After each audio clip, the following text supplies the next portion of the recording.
I've always helped people remember who they are and feel into their power, feel into what their gifts and their skills are. I've really helped people let go of what no longer serves them and transform that into fuel for their mastery, for them to shift their life into the positive. The magic happens when you can hear your heart sing. Literally hear your heart sing. I just want you to know you were born for this, that you have everything you need to really do you this lifetime. So let's get started. Let's make magic together. Whoa, hello, everyone. All of you miracle makers, magnificent, radiant souls around the world who are stepping into an advanced raising of your consciousness and really stepping into what you're here to do this lifetime. I'm your guide, your host, Joan of Angels, and tonight is Miracle Monday. My favorite day of the week is later, but today's show, Stepping into the Miraculous, you are going to be with me as we start working on guidance on a cosmic scale. I'm going to be introducing you in just a few minutes to Australia's foremost thought leader and change agent, KAren Swain. You are going to love her like I love her. She's great.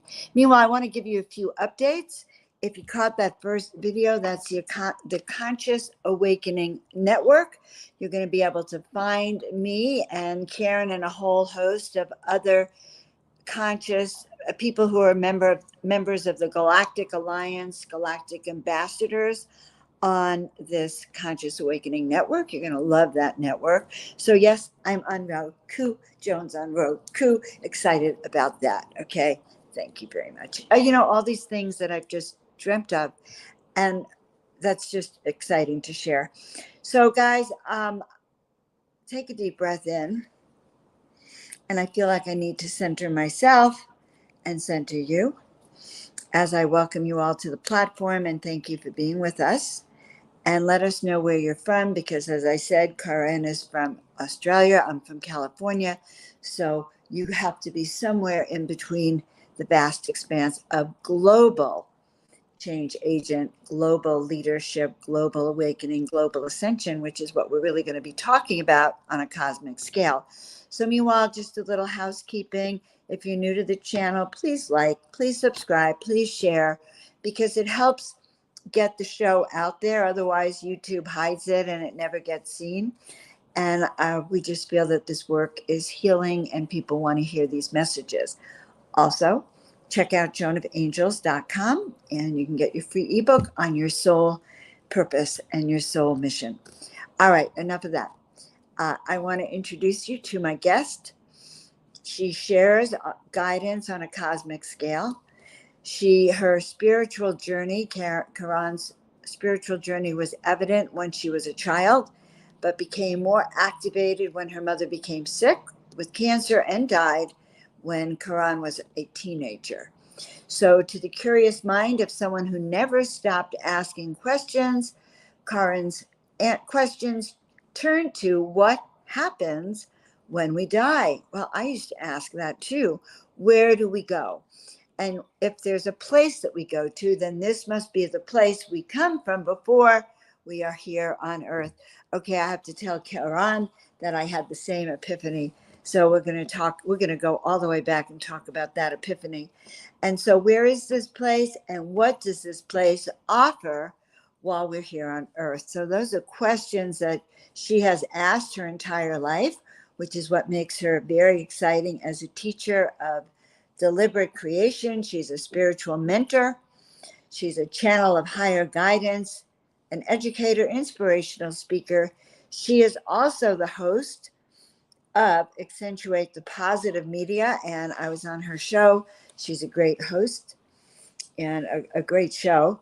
She's the author of Return to Love and Awakened by Death, and the creator of Awakening the Soul series. Very important. And she enlightens you to the power of your thoughts and your beliefs, how they create your reality, and how to live in alignment with your emotional guidance system. In other words, how do you be the one in control as opposed to letting yourself be controlled by your little self? So, all of this and more about Karen. Let's bring her on, Tina Marie. Wonderful. Hello, Karen. I know it's Karen, right? Karen. I have all these things. It's like I'm going Karen, like the I know. I know. You're having trouble with the name. It's hilarious. Oh God, Quran. The Quran. That's not bad. And I'm just grateful that it's not like Karen, which as a New Yorker, I could so butcher with my Brooklyn accent. So I've been trying to walk the middle line. And, you know, when I get on the show, I get so sort of excited that I don't even remember where I am. And I'm on my cell phone. That's all I can say. Guys, I'm so excited you're here. Let us know where you're from. I want you to really greet our dear friend, Karen, with love. Okay, I'm going to help you out here, honey one. Just think of car, like you drive a car and then rent car, or N or car rent. Anyway, you know, it was my mother's insistence. I talk about this on every show. People that watch all my shows are probably like, oh God, she's talking about the name again. Okay, well, my audience doesn't know your name. So you might as well start with that. Start with that. My mother was very insistent that people call me Karen and not Karen. And to the kid, I'm like, oh, you know, what's the difference? Shut up. Stop making the car sound. Because she used to say to people, it's like the car, brum, brum, car. But I found out later in life, you know, the Egyptians called the soul the car body, spelled Ka. And that the sound of the heart chakra is the ah, it's the heart A, it's the ah sound. So when you put the heart A in something, you actually activate the heart chakra. So yeah. So I thought, all right, that must have been a reason. I was probably inspiring mum from beyond, you know, beyond this world. And mum, who wasn't very awake and conscious at the time, was picking up the messages. So woohoo, go mum. So we could chant your name in a We way. could chant. Because it is and yeah, the sort of opens that heart chakra. Right? Yeah. Oh my goodness. Yeah. So even in the name, there's There really never an accident, even in that name, car. Yeah, right. Okay, Yeah. this is going to help me out, by the way, because then I can, if I sense that I might go off the Quran, and I can just turn it into a chant, and we can move forward. Oh my goodness. Okay, guys. Oh, so this is funny. what happens when I'm with our dear friend, because her energy is so great. So you were actually named to do this work, and I know in your bio you talk about how from very beginning, from a very young age, you were already awakened. So why don't we start there? What was that like? I wouldn't say I was awakened, not by any stretch of the imagination. I was just curious. And I think that curiosity is the awakening journey. And, you know, what's happening on earth with the corruption and the, you know, the things going down is that it awakens people's questions. Because when we get too complicit, too complacent, in life, and we're on that treadmill and we just do, you know, and we don't ask questions, we can really stay asleep. So it's when we like look into things deeply, like, why is that happening? What's the reason to that? Like I was asking my poor old parents who had no interest in spirituality or religion or anything. You know, I say that my spiritual upbringing was I was expelled from school because I was a naughty girl, and the convent took me in, and we weren't Catholic. And I said to my mum, what am I going to do about all this religious stuff, Mum? And she said, just ignore it, darling. That was my that's my spiritual upbringing. But yeah, it's like when we start asking questions. So it's like I was very not anti-religion, but I didn't think it had any place in the world. And then mum dies when I'm 16, you know, but I'm at this convent school, this Catholic school, and the nuns were visiting mum in hospital, and she wasn't a Catholic. And so this again was, I'm thinking, you know, why? Like, why are they? And started me to, instead of just meeting life with judgment, like, oh, that's a whole lot of crap, or I don't want to think about that? When you start opening up and asking questions like, why are people doing that? Recently, Joan, I was on a trip out to the outback in Australia, Broken Hill. I did a 4-day journey. Well, I did a 10-day journey, but it took me 4 days to drive there and back. And, out in the country, I don't know if it's probably the same in the States, like country towns are not like city towns. They have completely different ideas about how to do life. And Right. so I'm looking for vegetarian, vegan food. And there was a young girl in a cafe that looked at me and she was staring at me like, why do you not want to eat meat? And again, this was like shaking the paradigm of her life. Like, why would someone not want to eat meat? It just didn't make sense to her. But asking those questions and then looking into why does someone do that, that's the beginning of our spiritual journey, I think, that the asking the questions. How interesting. How interesting. So let's go back. We'll start by asking questions. When I was 10 years old, in my physics class, we talked about how there's nothing is lost or gained. Energy is converted into matter, and we do not lose matter. So I came home and I sat on my bed and I went, okay, if matter doesn't come from nowhere, then we had to come from somewhere, and I had to be something before I was this. And I somehow came up with the idea I was born before. This must mean that I was born before. Something clicked in my head. Yeah. I knew nothing about reincarnation. I remember thinking, sitting on my bed, first time I ever tried to meditate. I didn't know it was meditation.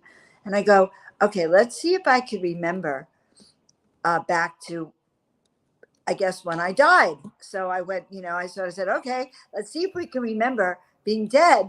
And I went back to trying to remember. But I think that was the beginning of my spiritual journey, Right. trying to remember that. And you're saying you too, Yeah. right, put it together also because you started asking questions about Right. death.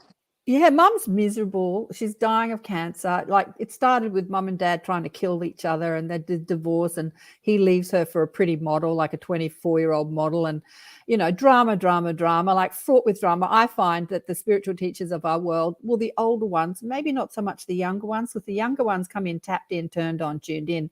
And I think the older ones, like us, they need a bit of a sledgehammer moment to get them awake. So we choose these fraught experiences, and then mum's dying, and I'm like, why is she so miserable? And why is she sick? Like, why do people get sick? And then she's dead, and I'm thinking, well, is she still alive? If she's somewhere else, like, where did she go? And if there's a place, just like you, Joan, I'm thinking, if there's a place, we're obviously there before we come here. Like, what's Right. that place? Yeah. Yeah. So, and did you ever communicate with your mom after that? Oh, yeah. Like on this path then, KAren? Yeah. Motor car. Anyway, that was really the beginning of it. She used to come to me in dreams, and I used to see her. And you see, I'm trying to interpret these dreams through the mind of someone who's not aware or awake. Like, I didn't hit the ground awake. I hit the ground asleep, and then I had to awaken. So in my dreams, I'm seeing mum, and I'm like, oh, the emotion in the dream was so real, Joan. It's like, you're here. Because I didn't realize I was dreaming. I was having an astral experience, but it was always like she was in another country, in another state, in somebody else's house. It was always outside of my familiar environment. So the message in the dream was, I'm not here on earth, I'm somewhere else, because in the dreams, she was always somewhere else. And I would say, you're alive. You're not dead. You're alive. And she's like, no, I'm not dead, KAren. I'm here. I'm alive. And I'm like, if you're alive, where the hell have you been? Like, I was really pissed off because she like faked her death and then moved to another country and didn't tell me. But anyway, and that was me trying to interpret her communicating to me from another environment that we don't die. Like, there's no such thing as death. We don't die. Anyway, so that was really what put me on the spiritual path, like trying to figure out why she kept coming to me, telling me she wasn't dead. And and God, I don't even know where we went from there. But at some point, I started doing. I did a 5 years naturopathy, inquiring about healing, because I saw my mother so sick and I saw her die, and I'm thinking, what's all this healing stuff about? So I studied, full time for 5 years. finished that, had a baby, opened a furniture and homeware shop, because I thought that although I had studied full-time for 5 years, 9 to 5 for 5 years, I didn't find anything I thought was going to change the world. Like I did think that what I had studied I should have learned in school, all of it, like especially anatomy and physiology in depth. I thought that, people, school kids, like humans, need to know what this vehicle is they're driving, this car that they're driving, this body, this human body. They need to know about it and not put the hands of their health in another practitioner. They need to be really, up to speed with their education about how their physical body and energetic body works. And I still believe that strongly, that our education system needs to include the anatomy of the physical and energetic bodies. And we need to really get a handle on that. And so I opened a furniture and homeware shop, had a baby, got married, and then shut that, went back into massage to make a living, and started seeing everyone's past lives and reading their minds. And then I'm like, what the hell is going on? And that, like, I started delving into energy healing and expanding my field and expanding my psychic abilities. And that was in my 30s. Do you think you were a walk-in from an early age, or do you think that you just came in this life to do your work? Well, a bit of both, but I've thought about this, because Sheila had put me on the walk-in conference, and then she took me off because she said, "You're not a walk-in, are you?" And I said, it's kind of interesting. I've never called myself a walk-in, but during a time when I was in my 30s, I was facilitating a group called the Academy of Light. And we used to put a healer and teacher on every Monday night and have meditation and discussion about ascension. And there was one American healer whose name I can't remember, because it's like, God, so many years ago now, 25, 30 years ago. He came out here and he spoke at the Academy, and I went to my friend's place he was staying at. I went and had a healing from him. And I remember during the healing, I was so amazed at what he was doing. And I was just in absolute awe. And he identified as a extraterrestrial and human form. I actually had him do some sessions at my house. I was so enamored by him. And he said that he could merge with the wall. Anyway, I don't know if he did that, but he was fascinating. And I felt after that healing like another aspect of me walked in, because I walked out into the street and I looked around, and everything looked like I was looking at it for the first time. And it looked brighter. The birds were louder. The sky was bluer. The power lines were just more vivid. It was like I was looking in this very suburban city street, and it looked absolutely amazing to me. And I remember just standing next to the car after this healing going, what am I experiencing? So I was still there, but there was someone else with me, something else with me that had come to join me in this human journey that was now experiencing physical life through my eyes. And so, yes, something walked in. Like I believe it was a galactic aspect of me walked in. Yeah. And when was this? God, that was when I was in my early 30s. So that's got to be like 25 years ago. Got it. That is very interesting, because I hadn't considered the walk-in part until recently. Yeah. But I know that I'm not at all the Joan that I was until my early 20s. Right. Because I woke up and I moved to an ashram in California when I was 25. So Mm-hmm. I must have wanted something. I think we have these points of awakening. So now let's go back to your journey then. So now you wake up, you're galactic kind of being, a starseed, and you get yourself into healing and starting to help people. So how does your life change now when you do that? Oh, look, I did all manner of healing courses, set up shop as an energy healer, did that for a while. Never felt really comfortable thinking that I could heal people, because I felt like that was taking people's power away from them, that they would come to me and that I would heal them. And then I had to change what I called myself. And I started calling myself teacher instead of healer. And and I've been teaching ever since. And I've had many experiences, asking more questions, reading books, asking more questions, astral experiences and other dimensions, talking to Shirley MacLaine in another dimension. Oh, wait a second. Do you teach astral travel? Pardon? Do you teach astral travel? I do not teach. I do not teach astral travel. There are many people that are much better. I don't consciously know how to do it. It just happens to me. I don't consciously know how to do it. Like I can't sit on the couch and then leave my body and go astral traveling. But I astral travel. But we all do. We all astral travel. So I'll come back and have memories of my experiences, but I don't know how to deliberately do it. Yeah. So there are many people that do know how to deliberately do that, and I've had them on the show. And that's something I'd like to master, Joan. I'd like to master the deliberately. Have you had Kevin Briggs on your show? Have you spoken to Kevin Briggs? But isn't he in the Wish Alliance, the Galactic Alliance, Kevin? He is. So Kevin's been, he's known himself as connected to his galactic guide since he was 9, and they, took him up to the ship and showed him all this stuff. But he has, I think it was 9, he had an activation where all his psychic abilities came online. So he would like sit in the bus going to school, and then he'd be bored, so he'd pop out of his body and fly behind the bus. He could do it deliberately. He could deliberately pop out of his body, just put his body into like a meditative state, and pop out, pop back in again, and project his consciousness. Like he said that he'd walk to the end of the street, and there were 2 bus stops he could go to, and he'd just go and look at the bus stop which had the least amount of people. I'll go to that one that's got, then put his consciousness back in his body. Yeah, so he could do it and can still do it deliberately. This is something I'm yet to do. So does Kevin teach that? He doesn't teach. No, he doesn't teach. He shares his experience, but he's not a teacher. He was a policeman. He was a pommy copper. He was a UK policeman for most of his life, and now he's retired, living in Florida. Actually, I was just talking to him about the hurricane. We're putting together an Akashic Records conference, so I was in the back of my mind thinking about that.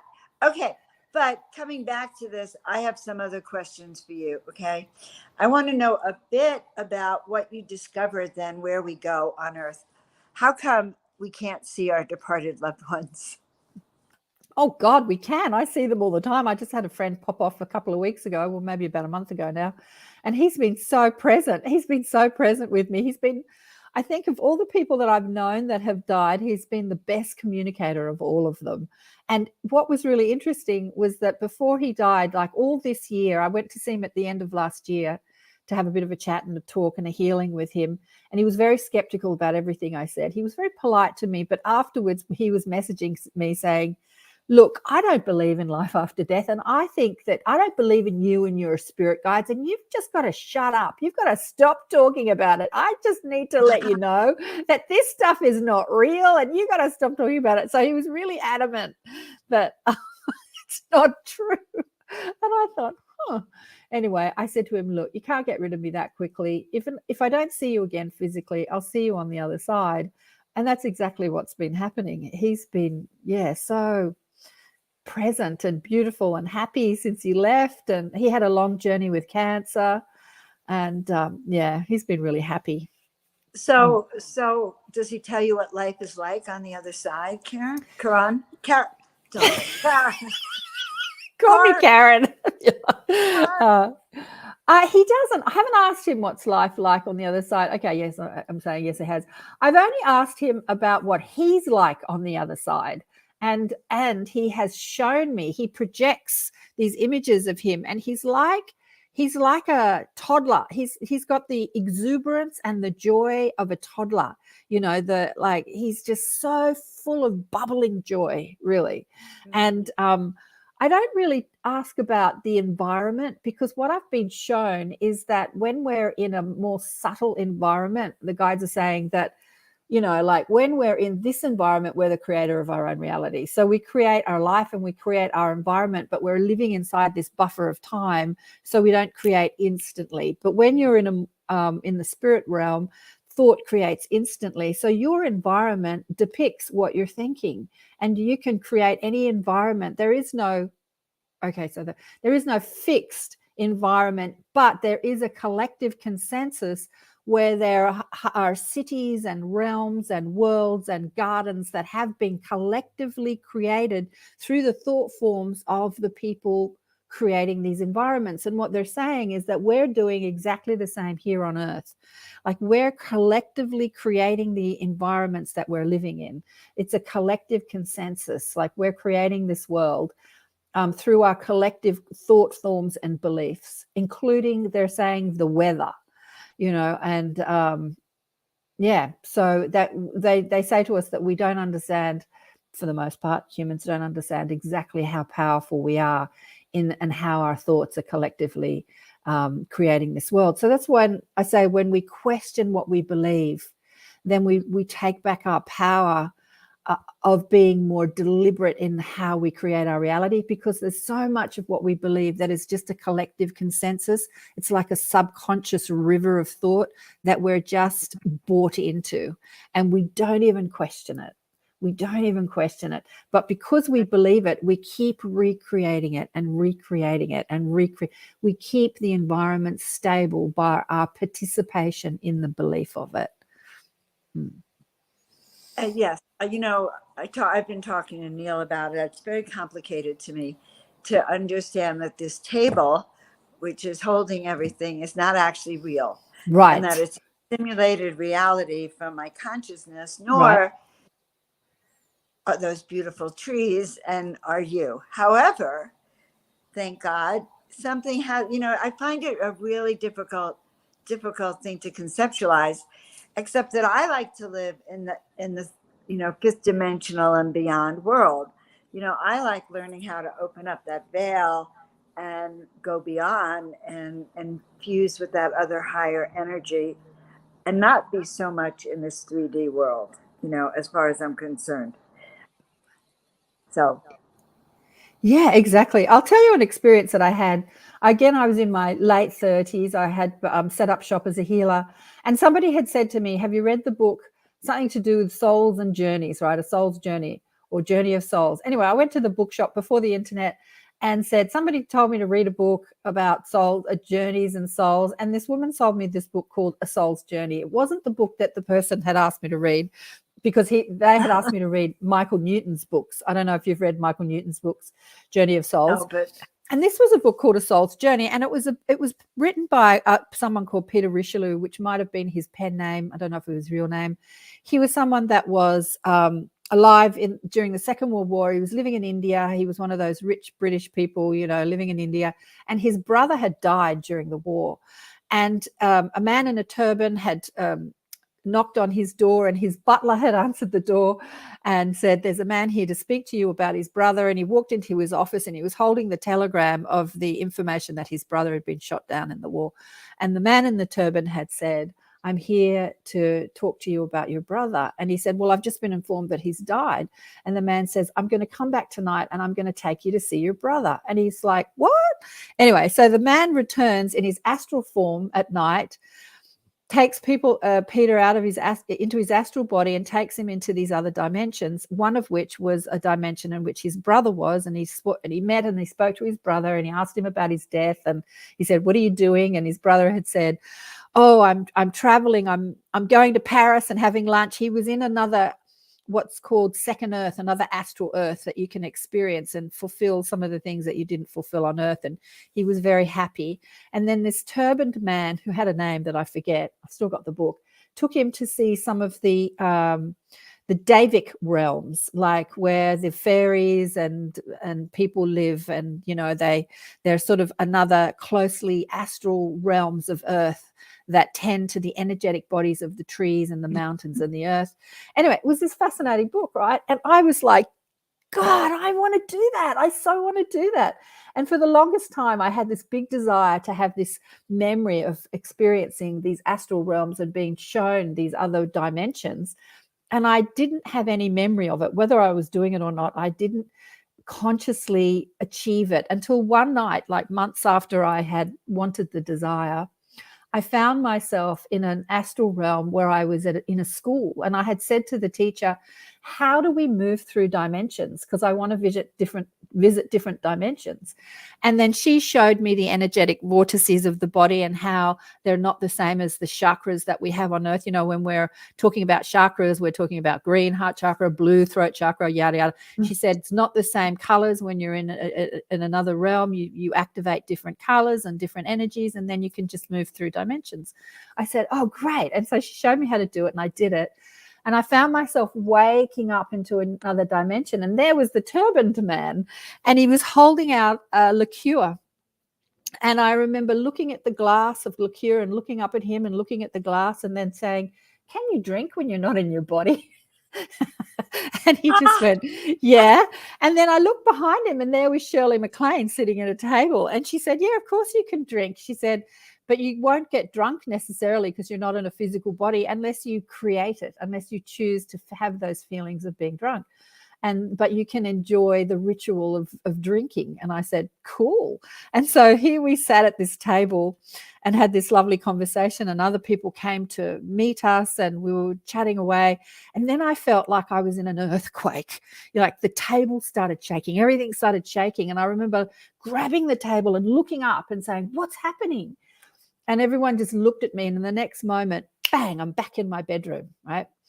And I'm inside my body and outside my body simultaneously. And what I noticed is I'm looking through all the walls. Everything was translucent and transparent. I'm looking at the matrix of the physical world through my spiritual eyes. I'm seeing it outside my physical perceptual experience. I'm seeing it from a spiritual experience. The matrix that everything is energy, just like you said, Joan, that everything is energy that is clumped together, that's come together to form structure and to form this world. And I see my 11-year-old daughter at the time waking up through two walls. I'm looking through two walls. I'm seeing her wake up and walk down the hallway. And I realized that my body, or the consciousness of my body, or my soul, I didn't know which, but had called me back to my body because my daughter was just about to wake me up. And as I'm witnessing this, I'm experiencing the infinite orchestrating power of life. Like, whoa, how cool is this? That here I am flying around in another dimension, and yet some infinite intelligence still knows that that focus needs to be back in my body by the time my daughter wakes me up. Like, just the infinite orchestrating power of life in all dimensions was like, wow, this is so cool. And she comes and she's shaking me, going, Mom, wake up, wake up. And I'm thinking, I don't want this experience to end. You know, I don't want to be back in my body. But by the time she's touching me, I'm now behind my eyes, but I'm still expanded. But I know that I'm still behind my physical eyes. And then she gives up and she walks down the hallway to go to the kitchen to get breakfast. And at that point, I think, oh, I better come back because I've got to go make breakfast for my daughter. And like, bang, and then I'm back in the body and I'm back to like normal perceptual experience. But yeah, seeing the matrix, the energetic matrix of life was so cool. Like seeing how everything is just light and energy, like everything that we're looking at that's solid is actually just made out of light. Yeah. That sounds like a near-death experience. Like, so it does, doesn't it? Yeah. Into the International Association of Near-Death Studies last month, and that's what they talk about. You leave your body, the walls don't exist anymore. You're in another dimensional frequency, Right. and it's very, very different than what we have here, for sure. Right. And it's also, that's why people use psychedelics, so that they can also experience that interdimensional frequency. Exactly. Yeah. To get out of this one. So getting out of our human body and into our higher consciousness body is definitely, I think, to strive for. Yeah. It's interesting when we talk about the quantum world being energy, everything's an illusion, everything is energy. When you look down a microscope and you look at the stuff of life, you realize that there's no stuff to life, it's all just energy. Conceptually, that doesn't make sense to humans as we look out into the world and we perceive the world through our five senses, and we we perceive solidity, things are solid and things look real, and we can smell stuff, we can hear stuff, we can see stuff. We just can't grasp this, these scientists talking about everything as energy. We can't grasp it. But if we expand our perceptual experience into our psychic experiences, like that near-death experience and astral travel, then we start to perceive this world through a broader reality, and we can really understand what the scientists are talking about. It no longer becomes theory, and it starts to become reality. And when you understand that everything is light energy, and we are molding that energy through our thoughts, then being the deliberate creator of your reality becomes much more of a realistic idea than that's fantasy. You know what I mean? Like, oh, absolutely, absolutely. So, what do you do now?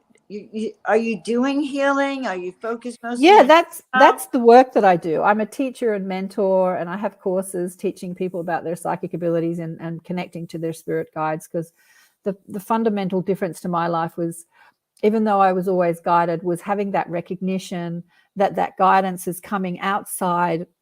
When I say outside, alongside, I should say, my egoic mind, that's full of desire and wants and needs, and that there is a higher me that communicates with me, and then that higher me communicates with the rest of the cosmos, like access all areas. I can talk to anyone like you, Joan. I can talk to the angels, the galactics, the collective consciousness, streams of consciousness. You don't have to talk to a being. You can talk to just thought form and collective thought form, or some people have called it God.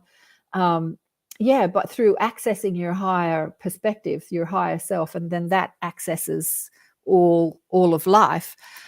I find that that's probably one of the most important things that happened to me as a physical being as a spiritual being having a human experience, is reconnecting to that spiritual aspect of me and understanding that is the truth of who I am, not the show that I'm in called KAren's Life, called Life on Earth. Like, this is the creation, including my body is the creation. My personality is the creation of the higher self. My ego is the creation of my higher self.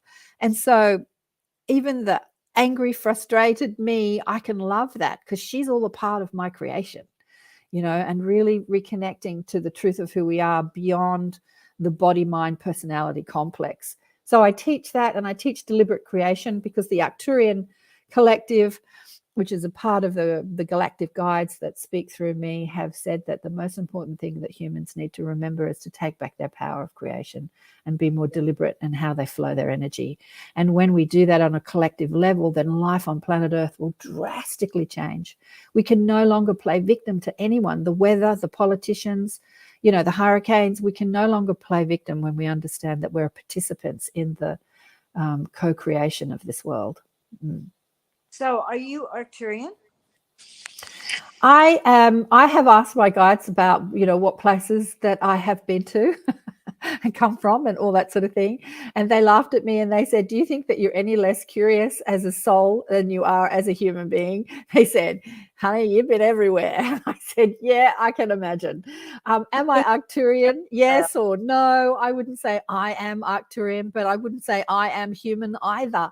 I have definitely had Arcturian experiences, as I've had human experiences and Palladian experience and Syrian experiences. And I've been everywhere, man. I've been everywhere, man. Silly question, because I'm part Arcturian, but I know that I'm also tall white, and I right. also Manted. They've showed me manted. I'm like, I've been a manted. Like, whoa. So we've been all things here on the planet. We've had to experience being rich, poor, right. Dumb or brilliant, like every level, every gender, so why wouldn't we experience every kind of being in the cosmos also, especially if we create universes? How would we ever have the experience? So, Karen, I don't know, 20 years ago, I lost everything. I lost my chiropractic office. I lost everything. And in the end, I realized it's because I needed to learn humility. I actually needed to know that how it was to live in a different way, and Yeah. passion and awareness. And literally, I couldn't have grown spiritually if I didn't learn that. And I Yeah. think everything happens for a reason. Oh, You know, yeah. you awaken at the right time, at the right place. And I love that you teach people how to connect to their guides, how to hear this voice, how to step into their own mission. Yeah. Yeah. Like you. As I said to you on my show, God, where are we? On my show, somebody said you've got to come up with an elevator pitch. And I'm like, oh, what? And they said like a 7-second. Somebody says, what do you do? And it took me years to figure this out. I said, I activate, accentuate, accelerate, and acclimate the new world teachers. Okay. And You yeah, do. that's my elevator pitch. And you also talk about supporting the light weavers. And that's Right. an exciting concept, not light bearers, but light weavers. So Yeah, the guides gave me a beautiful distinction about light workers versus light weavers. They said that the light workers are all over the planet. They're the nurses and, the people in service to humanity. They're the light workers, right? They're working with the light. Anyone that's in service to another is working with the light. But the light weavers are the people that are weaving the light. Remember, we are living in a light matrix, and we are weaving the light and creating a new world with our consciousness. We are the creators of the new world.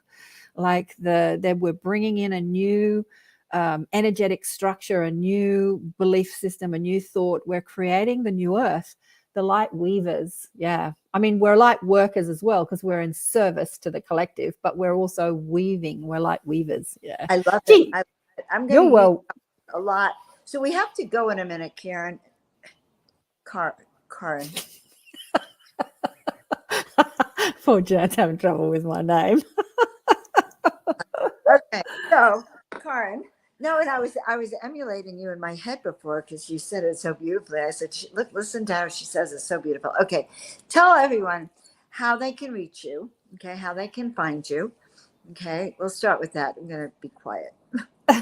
Well, KarenSwain.com, my name.com is the website, and it's an extensive website. You can stay on there forever because I've been podcasting for I've been on media doing radio and podcasting for about 12 or 13 years, and a lot of the information is on there. It's just a huge website, and I've got articles on there and videos. I used to make mind movies, little movies like helping us shift our perspective and mind. And yeah, I've been doing this for a long time, Joan. And as I say, I used to run the academy, and I met a whole lot of spiritual teachers like years ago.